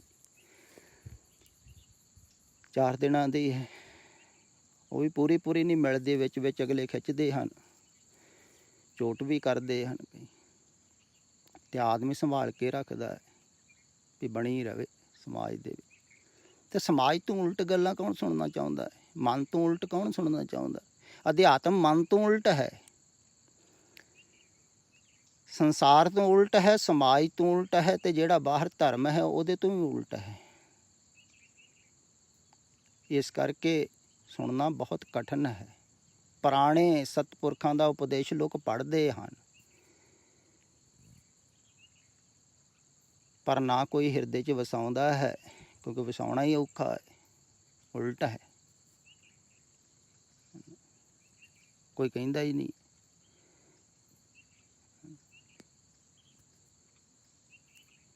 ਵੈਸੇ ਉਪਦੇਸ਼ ਜਿਹੜੇ ਹਨ ਕਥਾਵਾਚਕ ਪ੍ਰਚਾਰਕ ਵੀ ਘੱਟ ਵਰਤਦੇ ਹਨ। ਜਿਵੇਂ ਮੈਂ ਅਕਸਰ ਵਾਰ ਕਹੀ ਜਾਂਦਾ ਹੁੰਦਾ ਵੀ ਸੰਸਾਰ ਨੂੰ ਕੂੜ ਕਿਹਾ ਹੈ, ਅਸੱਤ ਕਿਹਾ ਹੈ, ਇਹ ਜਗ ਧੂਏਂ ਕਾ ਪਹਾੜ ਕਿਹਾ ਹੈ। ਇੱਦਾਂ ਕਥਾਵਾਚਕ ਥੋੜ੍ਹੀ ਵਾਰ ਕਹਿੰਦਾ ਹੈ ਕੋਈ। ਹਾਂ, ਕਦੇ ਪਰਿਕਰਨ ਆ ਗਿਆ, ਮਾੜਾ ਮੋਟਾ ਕਹਿ ਦਊਗਾ ਵੀ ਕੋਈ ਨਹੀਂ ਰਹਿਣਾ, ਇਹਨਾਂ ਨੇ ਤੁਰ ਜਾਣਾ, ਉਹਨਾਂ ਨੇ ਤੁਰ ਜਾਣਾ, ਪਰ ਉਹ ਵੀ ਉੱਪਰ ਅੰਦਰੋਂ ਥੋੜ੍ਹੀ ਕਹਿੰਦਾ ਹੈ ਵੀ ਇਹਨਾਂ ਦਾ ਸਾਥ ਛੱਡੋ ਜਿਨ੍ਹਾਂ ਨੇ ਤੁਰ ਜਾਣਾ ਹੈ। ਵੀ ਤੋਰੀ ਜਾਣਾ ਜਿਨ੍ਹਾਂ ਨੇ, ਤੁਸੀਂ ਵੀ ਤੁਰ ਜਾਣਾ ਹੈ, ਤਾਂ ਸਾਥ ਹੀ ਹੁਣੇ ਛੱਡ ਦਿਓ। ਬਾਅਦ 'ਚ ਛੱਡਣ ਨਾਲੋਂ ਬਾਅਦ 'ਚ ਤੜਫੋਗੇ, ਫਿਰ ਵੀ ਛੁੱਟੇਗਾ ਹੀ ਨਾ ਮਰਨ ਵੇਲੇ। ਹੱਥ ਪੈਰ ਮਾਰੋਗੇ ਫਿਰ ਅਗਲੇ ਖਿੱਚ ਕੇ ਲੈ ਜਾਣਗੇ ਜਮਦੂਤ। ਉਹੋ ਹੀ ਹੈ ਮਰਨ ਦਾ ਦੁੱਖ। ਜਿੰਦੇ ਜੀਵ ਛੱਡਣਾ ਬਹੁਤ ਔਖਾ ਹੈ ਸੰਗ ਸਾਥ। ਤੇ ਛੁੱਟ ਜਾਣਾ ਹੈ ਸਾਰਿਆਂ ਦਾ। ਤੇ ਸਮਾਜ ਤੋਂ ਉਲਟ, ਧਰਮ ਤੋਂ ਉਲਟ ਗੱਲਾਂ ਕੋਈ ਸੁਣਨ ਨੂੰ ਤਿਆਰ ਨਹੀਂ ਹੈ। ਫਿਰ ਮਨ ਤੋਂ ਵੀ ਉਲਟ ਹੋਰ ਵੀ ਜ਼ਿਆਦਾ ਕਠਿਨ ਹੈ। ਤੇ ਅਧਿਆਤਮ ਮਨ ਤੋਂ ਉਲਟ ਹੈ। ਤੇ ਮਨ ਉਹ ਗੱਲਾਂ ਸੁਣ ਲੈਂਦਾ ਹੈ ਸਤਿਪੁਰਖਾਂ ਦੀਆਂ ਜਿਹੜੀਆਂ ਉਹਨੂੰ ਚੰਗੀਆਂ ਲੱਗਦੀਆਂ ਹਨ। ਉਹ ਗੱਲਾਂ ਉਹਨੂੰ ਚੰਗੀਆਂ ਲੱਗਦੀਆਂ ਹਨ ਜਿਹੜੀਆਂ ਉਹਦੇ ਅਨੁਕੂਲ ਹਨ।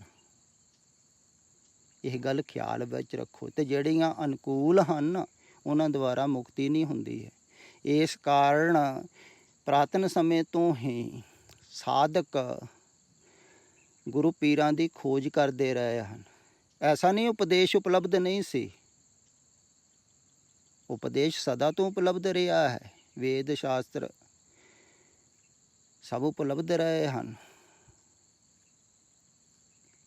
ਪਰ ਫਿਰ ਵੀ ਉਹਨਾਂ ਦੀ ਖੋਜ ਕਰਨੀ ਪੈਂਦੀ ਸੀ ਜਿਨ੍ਹਾਂ ਨੇ ਉਹਨੂੰ ਜਾਣਿਆ ਸੀ।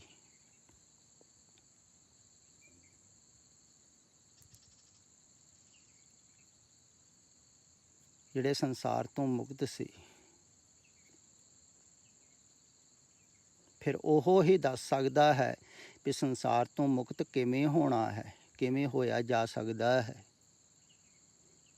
ਵੀ ਅਗਰ ਤੁਸੀਂ ਮਨ ਦੇ ਪਿੱਛੇ ਹੀ ਚੱਲਦੇ ਰਹੇ ਤੇ ਮਨ ਜਿਹੜਾ ਹੈ ਨਾ ਤੁਹਾਨੂੰ ਉਲਝਾਈ ਰੱਖੇਗਾ। ਧਾਰਮਿਕ ਜਗਤ ਦੇ ਵਿੱਚ ਵੀ ਮਨ ਉਲਝਾਈ ਰੱਖਦਾ ਹੈ। ਬਹੁਤ ਲੋਕ ਹਨ ਜਿਹੜੇ ਮਨ ਦੇ ਪਿੱਛੇ ਲੱਗ ਕੇ ਹੀ ਧਾਰਮਿਕ ਕਰਮ ਕਰ ਰਹੇ ਹਨ। ਉਹ ਮਨ ਹੀ ਉਹਨਾਂ ਦਾ ਕਰਾ ਰਿਹਾ ਹੈ। ਮਨ ਨੂੰ ਜਿਹੜਾ ਕੰਮ ਚੰਗਾ ਲੱਗਦਾ ਹੈ ਉਹਦੇ ਵਿੱਚ ਪੈ ਜਾਂਦਾ ਹੈ, ਉਹਨੂੰ ਰਸ ਆਉਣ ਲੱਗ ਜਾਂਦਾ ਹੈ, ਉਹੋ ਹੀ ਕਰੀ ਜਾਂਦਾ ਹੈ। ਅਤੇ ਮਨ ਉਲਝਿਆ ਰਹਿੰਦਾ ਹੈ ਸਾਰੀ ਜ਼ਿੰਦਗੀ। ਤੇ ਇਦਾਂ ਹੀ ਮਨ ਉਲਝਦਾ ਹੈ ਤੇ ਮਨ ਦੇ ਅਨੁਕੂਲ ਜਿਹੜੇ ਉਪਦੇਸ਼ ਹਨ ਉਹ ਮਨ ਨੂੰ ਚੰਗੇ ਲੱਗਦੇ ਹਨ, ਸਾਖੀਆਂ ਚੰਗੀਆਂ ਲੱਗਦੀਆਂ। ਇਵੇਂ ਹੀ ਵਿਮਲ ਕੀਰਤੀ ਗ੍ਰਸਤੀ ਸਨ, ਹਨ, ਪਰਿਵਾਰ 'ਚ ਰਹਿਣ ਵਾਲੇ ਸਨ, ਪਰ ਸਰੋਤਾਪਤੀ ਨੂੰ ਉਪਲਬਧ ਹੋ ਗਏ। ਪਰ ਵੈਸੇ ਸਰੋਤਾਪਤੀ ਨੂੰ ਉਪਲਬਧ ਹੋਣਾ ਬਹੁਤ ਕਠਿਨ ਹੈ। ਸਿੱਖ ਅਕਸਰ ਕਹਿ ਦਿੰਦੇ ਹਨ ਜ਼ਿਆਦਾ ਗ੍ਰਸਤੀ। ਦੇਖੋ ਇਹ ਸਾਡੇ ਗੁਰੂ ਵੀ ਗ੍ਰਸਤੀ ਰਹੇ ਹਨ, ਗ੍ਰਸਤ ਦੇ ਵਿੱਚ ਰਹੇ ਹਨ, ਭਗਤ ਵੀ ਕਬੀਰ ਜੀ, ਰਵਿਦਾਸ ਜੀ, ਪਰ ਜੈਸੇ ਉਹ ਰਹੇ ਹਨ ਵੈਸੇ ਤੁਸੀਂ ਥੋੜ੍ਹੀ ਰਹਿ ਰਹੇ ਹੋ। ਨਿਰਲੇਪ ਰਹਿ ਕੇ ਸੰਸਾਰ ਦੇ ਵਿੱਚ ਰਹਿਣਾ ਬੜਾ ਕਠਿਨ ਹੈ। ਕਬੀਰ ਜੀ ਵਾਂਗੂ ਰਹਿਣਾ, ਰਵਿਦਾਸ ਜੀ, ਉਦੋਂ ਕੋਈ ਆਦਰ ਸਤਿਕਾਰ ਥੋੜ੍ਹੀ ਹੁੰਦਾ, ਆਪਣੇ ਹੀ ਨਹੀਂ ਕਰਦੇ ਹੋਣੇ ਉਹਨਾਂ ਦੇ। ਦੇਖੋ ਇਸੇ ਕਰਕੇ ਮਾਂ ਪਿਓ ਨੇ ਲਹਿਦਾ ਕਰਤਾ ਭਗਤ ਕਬੀਰ, ਪੇ ਦੀ ਨਹੀਂ ਮੰਨੀ। ਭਗਤ ਕਬੀਰ ਪੇ ਦੇ ਪੁੱਤ ਨਹੀਂ ਬਣੇ। ਆ ਥੋੜ੍ਹੇ ਦਿਨ ਪਹਿਲਾਂ ਹੀ ਮੈਂ ਕਹਿ ਰਿਹਾ ਸੀ ਸ਼ਾਂਤ ਵੇਲੇ ਹੀ ਸਿੱਖ ਸੰਗਤ ਨੂੰ ਵੀ ਨਾ ਮੈਂ ਪੇ ਦਾ ਪੁੱਤ ਬਣਿਆ ਹੈ, ਨਾ ਤੁਹਾਨੂੰ ਬਣ ਦੇਣਾ ਹੈ ਅਗਰ ਤੁਸੀਂ ਸੁਣਦੇ ਰਹੇ ਤਾਂ। ਹੁਣ ਇਹ ਗੱਲ ਸਮਾਜ ਦੇ ਵਿਰੁੱਧ ਹੈ, ਸਮਝੋ ਤੁਸੀਂ। ਸਮਾਜਿਕ ਪ੍ਰਾਣੀ ਨੂੰ ਬੜੀ ਬੁਰੀ ਲੱਗੇਗੀ ਵੀ ਪੇ ਦੇ ਪੁੱਤ ਤੇ ਸਾਰਿਆਂ ਨੇ ਬਣਨਾ ਹੈ। ਇਹ ਕਹਿੰਦਾ ਮੈਂ ਪੇ ਦੇ ਪੁੱਤ ਬਣ ਨਹੀਂ ਦੇਣਾ ਕਿਸੇ ਨੂੰ, ਨਾ ਮੈਂ ਆਪ ਹਾਂ ਪੇ ਦਾ ਪੁੱਤ।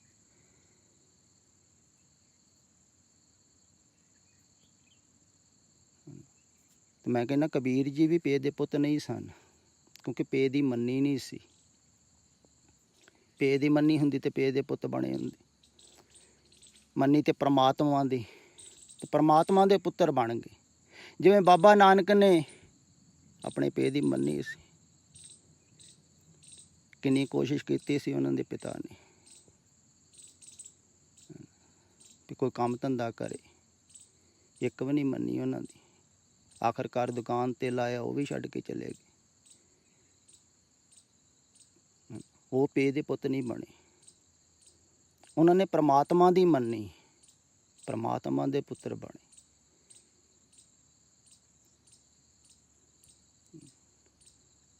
ਤੇ ਪੇ ਦੇ ਪੁੱਤ ਹੀ ਸਦਾ ਬਣਦੇ ਰਹਿਣਾ ਹੈ। ਤੁਸੀਂ ਕਿੰਨੀ ਕੁ ਵਾਰਾ ਪੇ ਦੇ ਪੁੱਤ ਬਣੇ ਹੋ, ਹੁਣ ਛੱਡੋ ਪਰ ਪਰਮਾਤਮਾ ਦੇ ਬਣੋ। ਜਨਮਾਂ ਜਨਮਾਂਤਰਾਂ ਤੋਂ ਬਣਦੇ ਆਏ। ਤਾਂ ਉਹਨਾਂ ਨੇ ਜਿਹਦੀ ਮੰਨੀ ਉਹਦੇ ਪੁੱਤਰ ਹੋ ਗਏ ਨਾ। ਫਿਰ ਜਿਹੜਾ ਪਰਮਾਤਮਾ ਦਾ ਪੁੱਤਰ ਹੋ ਜਾਂਦਾ, ਪਰਮਾਤਮਾ ਜਿਹਾ ਹੋ ਜਾਂਦਾ ਹੈ, ਉਸ 'ਚ ਕੋਈ ਭੇਦ ਨਹੀਂ ਰਹਿ ਜਾਂਦਾ। ਸਿੱਖ ਕਹਿੰਦੇ ਹਨ, ਗੁਰੂ ਨਾਨਕ ਦੇਵ ਜੀ ਮੈਂ ਤਾਂ ਕਾਲੂ ਦਾ ਪੁੱਤਰ। ਮੈਂ ਨਹੀਂ ਕਹਿੰਦਾ, ਮੈਂ ਕਹਿੰਦਾ ਨਹੀਂ ਪਰਮਾਤਮਾ ਦੇ ਪੁੱਤਰ। ਉਹਨਾਂ ਦੀ ਤਾਂ ਉਹਨਾਂ ਮੰਨੀ ਨਹੀਂ। ਫਿਰ ਇਹੋ ਪ੍ਰਮਾਣ ਦੇ ਰਹੇ ਹਨ ਸਿੱਖ ਵੀ ਬਾਬੇ ਨਾਨਕ ਦੇ ਗ੍ਰਸਤ ਦੇ ਵਿੱਚ ਰਹੇ ਹਨ। ਉਹ ਜਿਸ ਢੰਗ ਨਾਲ ਗ੍ਰਸਤ ਦੇ ਵਿੱਚ ਰਹੇ ਹਨ, ਦੇਖੋ ਛੋਟੇ ਛੋਟੇ ਬੱਚਿਆਂ ਨੂੰ ਛੱਡ ਕੇ, ਜੇ ਇਸ ਸਮੇਂ ਬੱਚਿਆਂ ਨੂੰ ਪਾਲਣਾ ਜ਼ਰੂਰੀ ਹੁੰਦਾ ਹੈ, ਮਾਤਾ ਪਿਤਾ ਦਾ ਜ਼ਰੂਰੀ ਹੁੰਦਾ ਹੈ ਰਹਿਣਾ, ਬੱਚਿਆਂ ਦੇ ਵਿੱਚ ਪ੍ਰਵੇਸ਼ ਕਰਨਾ ਬਹੁਤ ਜ਼ਰੂਰੀ ਹੈ। ਉਹ ਸਮੇਂ ਉਹ ਛੱਡ ਕੇ ਚਲੇ ਗਏ, ਬੁਢੇਪੇ 'ਚ ਆ ਗਏ।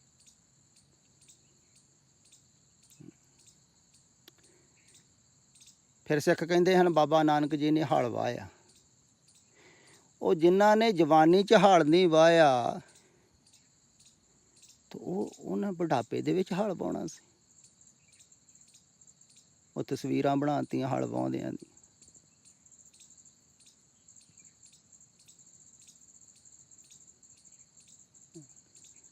ਉਹਨਾਂ ਨੂੰ ਬੁਢਾਪੇ 'ਚ ਹਲ ਥੋੜ੍ਹੀ ਵਾਹੁਣਾ ਸੀ। ਹਾਂ, ਸਿੱਖ ਸੰਗਤਾਂ ਉਹਨਾਂ ਕੋਲ ਆਉਣ ਲੱਗ ਪਈਆਂ ਸੀ ਕਰਤਾਰਪੁਰ ਕਾਫੀ, ਤਾਂ ਕਹਿੰਦੇ ਹੋਣਗੇ ਕੁਛ ਨਾ ਕੁਛ ਸੇਵਾ ਕਰੋ, ਕੋਹ ਉਪਜਾਓ। ਉਸ ਸਮੇਂ ਆਹਾਰ ਵੀ ਘੱਟ ਹੁੰਦਾ ਸੀ, ਮਾਰੂ ਫਸਲਾਂ ਹੁੰਦੀਆਂ ਸਨ, ਤਾਂ ਕਹਿੰਦੇ ਹੋਣਗੇ ਕੁਛ ਬੀਜੋ, ਕੁਛ ਉਪਜਾਓ, ਕੁਛ ਕਰੋ, ਸੇਵਾ ਚਲਾਉਂਦੇ ਹੋਣ। ਹੈ ਜੀ।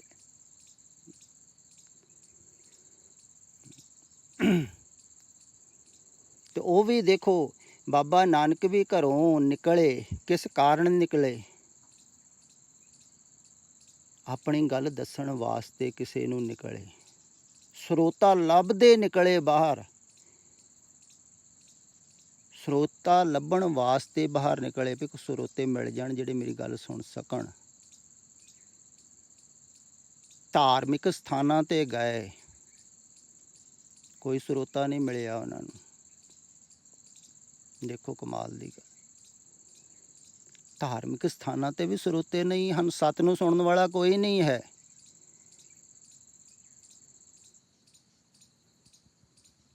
ਕੋਈ ਸੁਣਦਾ ਹੈ ਸੱਤ ਨੂੰ? ਸੱਤ ਨੂੰ ਸੁਣਨਾ ਬੜਾ ਔਖਾ ਹੈ। ਝੂਠ ਤੋਂ ਵਿਪਰੀਤ ਹੈ ਸੱਤ, ਕੌਣ ਸੁਣਦਾ ਹੈ?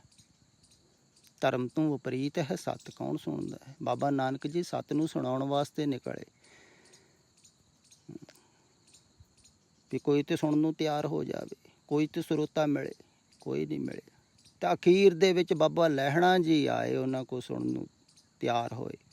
ਦੇਖੋ ਉਹ ਸਨ ਸਰੋਤੇ। ਇੱਕ ਸਿੱਖ ਆਇਆ ਜਿਹੜਾ ਕਹਿੰਦਾ ਵੀ ਜੋ ਤੁਸੀਂ ਕਹੋਗੇ ਨਾ ਉਹ ਹੀ। ਸੁਣਿਆ ਮੰਨਿਆ ਮਨ ਕੀਤਾ ਭਾਉ, ਅੰਤਰਗਤ ਤੀਰਥ ਮਲ ਨਾਉ। ਵੀ ਨਾਲੋਂ ਨਾਲ ਸੁਣਿਆ ਗਿਆ ਅਤੇ ਨਾਲੋਂ ਨਾਲ ਮੰਨਿਆ ਗਿਆ ਅਤੇ ਨਾਲੋਂ ਨਾਲ ਹੀ ਉਹਦਾ ਇਸ਼ਨਾਨ ਹੁੰਦਾ ਗਿਆ। ਨਾਲੋਂ ਨਾਲ ਹੀ ਇਹ ਹੁੰਦਾ ਹੈ, ਜਿਵੇਂ ਜਨਕ ਦਾ ਨਾਲੋਂ ਨਾਲ ਹੀ ਇਸ਼ਨਾਨ ਹੁੰਦਾ ਗਿਆ। ਉਹ ਮਿਲਿਆ ਸਰੋਤਾ ਉਹਨਾਂ ਨੂੰ।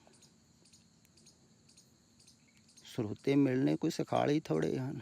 ਇਸ ਕਾਰਨ ਸਤਿਪੁਰਖ ਇਹੋ ਹੀ ਖਿਆਲ ਕਰਦੇ ਹਨ ਵੀ ਇੱਕ ਹੀ ਸਰੋਤਾ ਮਿਲ ਜਾਵੇ, ਜ਼ਿਆਦਾ ਨਾ ਮਿਲਣ, ਪੂਰਾ ਪੂਰਾ ਸੁਣਨ ਨੂੰ ਇੱਕ ਹੀ ਸਮਰੱਥ ਹੋ ਜਾਵੇ, ਤਾਂ ਕਿ ਇਹ ਗੱਲ ਹੋਰ ਅੱਗੇ ਜਾ ਸਕੇ। ਬਾਬਾ ਲਹਿਣਾ ਜੀ ਸੁਣਨ ਨੂੰ ਤਿਆਰ ਹੋਏ। ਫਿਰ ਉਹਨਾਂ ਕੋਲ ਬਾਬਾ ਅਮਰਦਾਸ ਜੀ ਆਏ। ਇੱਦਾਂ ਫਿਰ ਹੋਰ ਸਿੱਖ ਆਏ, ਹੋਰ ਕਈ ਤਿਆਰ ਹੋਏ। ਅਤੇ ਜਿਹੜਾ ਜਾਣ ਲੈਂਦਾ ਹੈ ਨਾ ਉਹਨੂੰ, ਉਹ ਕਹਿੰਦਾ ਕਿਸੇ ਨੂੰ ਤੇ ਦੇ ਕੇ ਜਾਵਾਂ ਮੈਂ, ਉਹ ਹੋਰਨਾਂ ਨੂੰ ਦੇ ਜਾਵੇਗਾ।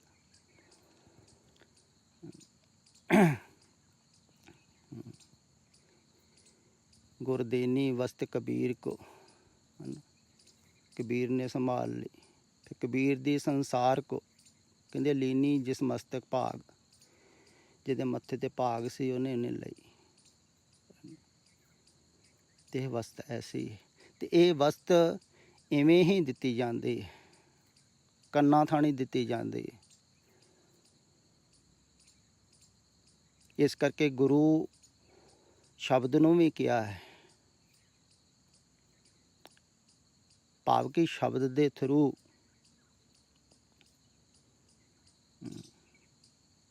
ਇਹ ਵਸਤ ਦਿੱਤੀ ਜਾਂਦੀ ਹੈ। ਤੇ ਕੋਈ ਸੁਣਨ ਨੂੰ ਤਿਆਰ ਹੋ ਜਾਵੇ ਪੂਰਾ ਪੂਰਾ, ਤਾਂ ਉਹ ਹੀ ਵਸਤ ਲੈ ਸਕਦਾ ਹੈ। ਤਾਂ ਇੰਨਾ ਸਖਾਲਾ ਨਹੀਂ ਹੈ ਪੂਰਾ ਪੂਰਾ ਸੁਣਨਾ। ਅਤੇ ਜਦੋਂ ਕੋਈ ਪੂਰਾ ਸੁਣਨ ਨੂੰ ਤਿਆਰ ਹੋ ਜਾਂਦਾ ਹੈ ਨਾ, ਉਹਦੇ ਵਾਸਤੇ ਫਿਰ ਸਤਿਪੁਰਖ ਪੂਰਾ ਹੀ ਬੋਲਦੇ ਆ। ਜਿੰਨਾ ਚਿਰ ਕੋਈ ਪੂਰਾ ਮਿਲਦਾ ਨਹੀਂ ਹੈ, ਤਿਆਰ ਹੁੰਦਾ ਨਹੀਂ ਹੈ ਸੁਣਨ ਵਾਸਤੇ, ਉਹਨਾਂ ਚਿਰ ਓਨਾ ਹੀ ਬੋਲਦੇ ਹਨ ਜਿੰਨਾ ਕੋਈ ਸੁਣ ਸਕਦਾ ਹੈ,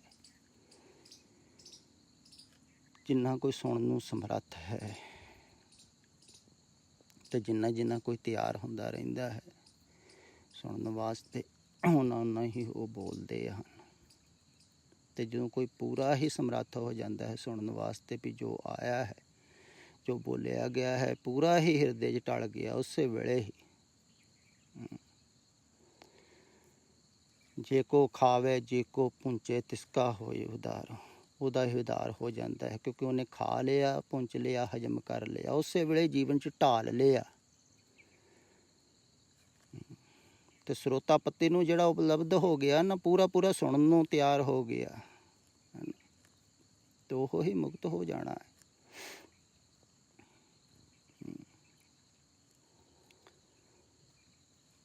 ਅਤੇ ਸਰੋਤੇ ਲੱਭਣੇ ਬੜੇ ਕਠਿਨ ਹੋ ਜਾਂਦੇ ਹਨ ਸਤਿਪੁਰਖਾਂ ਨੂੰ।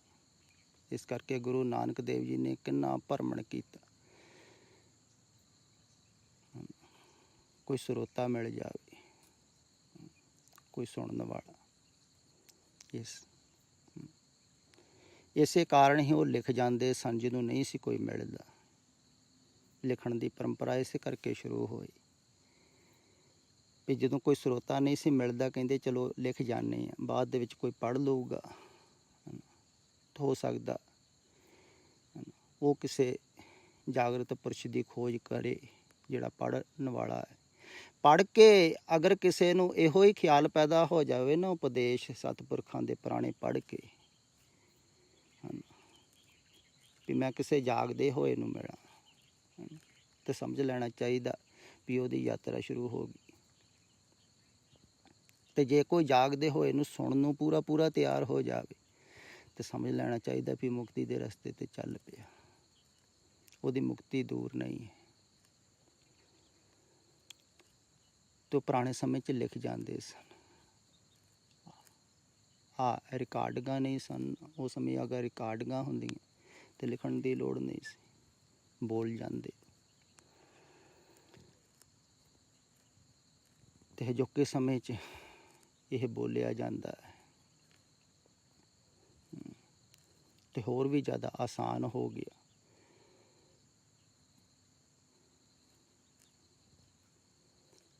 ਸੁਣਨਾ ਸਰੋਤਿਆਂ ਨੂੰ ਬਹੁਤ ਆਸਾਨ ਹੋ ਗਿਆ, ਦੂਰ ਬੈਠ ਕੇ ਵੀ ਸੁਣ ਸਕਦੇ ਆ।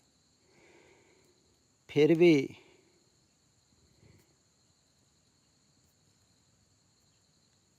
ਨਾ ਸੁਣਨ ਨਾਲੋਂ ਉਹ ਭਲੇ ਹਨ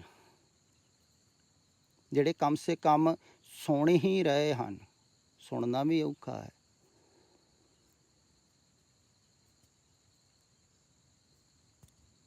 ਕਈ ਤੇ ਬਿਲਕੁਲ ਉੱਪਰੋਂ ਉੱਪਰੋਂ ਸੁਣ ਰਹੇ ਹਨ, ਜਿਵੇਂ ਕੋਈ ਕਥਾਵਾਚਕ ਨੂੰ ਨਹੀਂ ਸੁਣਦਾ ਹੈ, ਪ੍ਰਚਾਰਕਾਂ ਨੂੰ ਉੱਪਰੋਂ ਉੱਪਰੋਂ ਸੁਣਦੇ ਆ। ਉਹਨਾਂ 'ਤੇ ਤਾਂ ਕੋਈ ਅਸਰ ਨਹੀਂ ਹੁੰਦਾ ਹੈ, ਸਗੋਂ ਉਲਟੀ ਗੱਲ ਜ਼ਿਆਦਾ ਹੁੰਦੀ ਹੈ। ਜਿਹੜਾ ਕੋਈ ਇੱਦਾਂ ਸੁਣਦਾ ਹੈ ਉਹ ਸੋਚ ਵਿਚਾਰ 'ਚ ਜ਼ਿਆਦਾ ਪੈ ਜਾਂਦਾ ਹੈ, ਸ਼ਬਦ ਇਕੱਠੇ ਕਰ ਲੈਂਦਾ ਹੈ।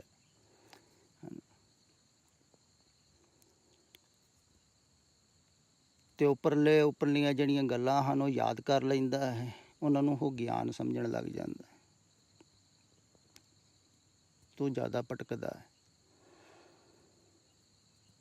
ਜਿਹੜਾ ਭਾਵਨਾ ਨੂੰ ਸੁਣਦਾ ਹੈ ਉਹਦੇ 'ਤੇ ਅਸਰ ਹੁੰਦਾ ਹੈ,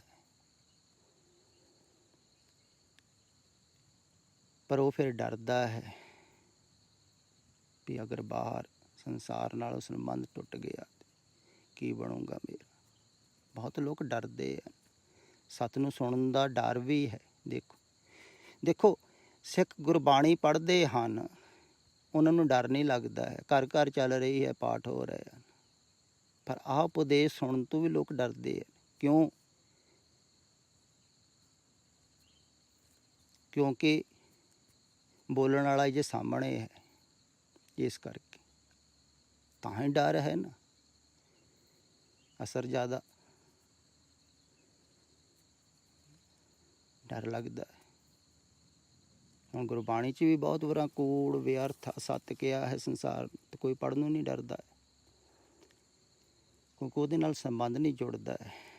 ਜਿਹੜਾ ਸਾਹਮਣੇ ਹੈ ਉਹਦੇ ਨਾਲ ਸੰਬੰਧ ਜੁੜਦਾ ਹੈ, ਭਾਵੇਂ ਉੱਪਰੋਂ ਹੀ ਜੁੜਦਾ ਹੈ। ਅਤੇ ਜਿੰਨਾ ਵੀ ਕੋਈ ਗਹਿਰਾਈ ਦੇ ਵਿੱਚ ਜਾਵੇਗਾ, ਗਹਿਰਾਈ 'ਚ ਉਹ ਜਾਵੇਗਾ ਜਿਹਦੇ ਅੰਦਰ ਭਾਵਨਾ ਹੋਵੇਗੀ।